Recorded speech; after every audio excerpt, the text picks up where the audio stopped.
We'll do one last one. We'll do that fourth principle. Christ overcoming the powers of death. Part of the soteriology of the Fathers is in this notion of Christ the victor.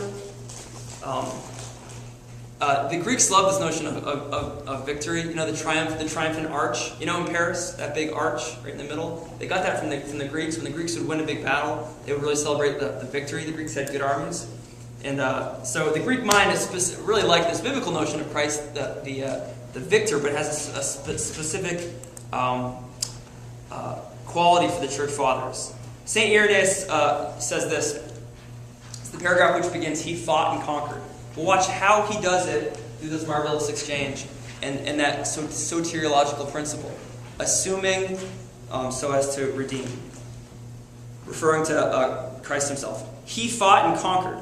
On the one hand, he was man who struggled for his fathers, and through his obedience canceled their disobedience. On the other hand, he bound the strong one and freed the weak, and bestowed W-E-A-K, and bestowed salvation on his handiwork by abolishing sin. There's the one with two distinct aspects. For he is our compassionate and merciful Lord who loves the human race.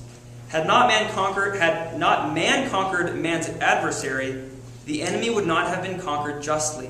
Again, had not it been God who bestowed salvation, we would not have possessed it securely. This is early 2nd century material. The dual natures of Christ are at work in this scheme of redemption.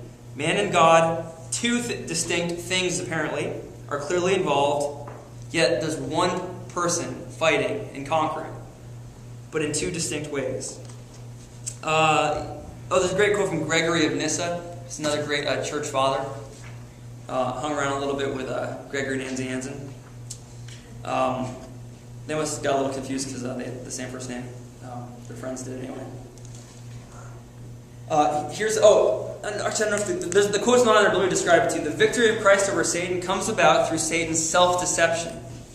Satan had thought, for Gregory of Nyssa, this victory goes like this. It's really creative.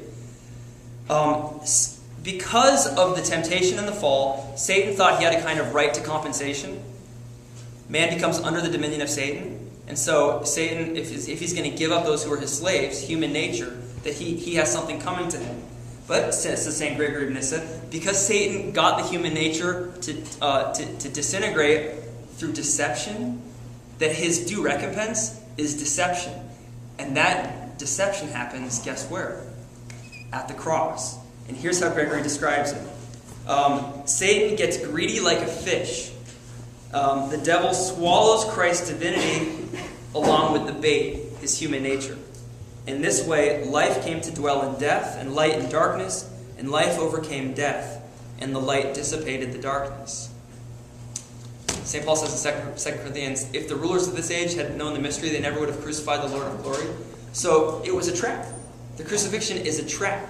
Because of the marvelous exchange, the admirabile commercium, there's been this exchange in the very person of Christ from divinity and human nature, that when the evil one goes after the human nature of Christ, and he dies, and then Jesus goes to the place of the dead, that descend to hell, he is the divine logos and divine wisdom. And so Satan devours the very thing, the only thing that can take out his power. If you ever have a chance to see some of these great chapels in the late medieval age, early Renaissance, there's some famous chapels. Think of Michelangelo's Last Judgment. You know, like the Final Judgment scene. Some of those chapels will have Satan eating people, and then kind of like into the latrine, the little bodies go out. Well, that's a very biblical notion that the jaws of death eat Christ, but he lets it happen because he knows that's the only way to defeat death. That's how he's victorious. But the incarnation and this exchange of natures is absolutely essential for that victory. Pretty cool.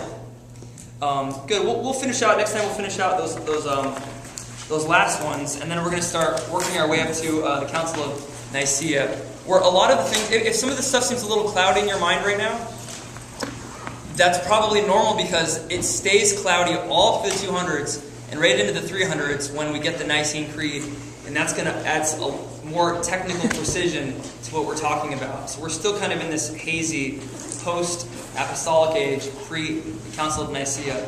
We'll get some of the clarity. But I think it's good to wrestle a little bit with some of the difficulty of what the church fathers are trying to work out here.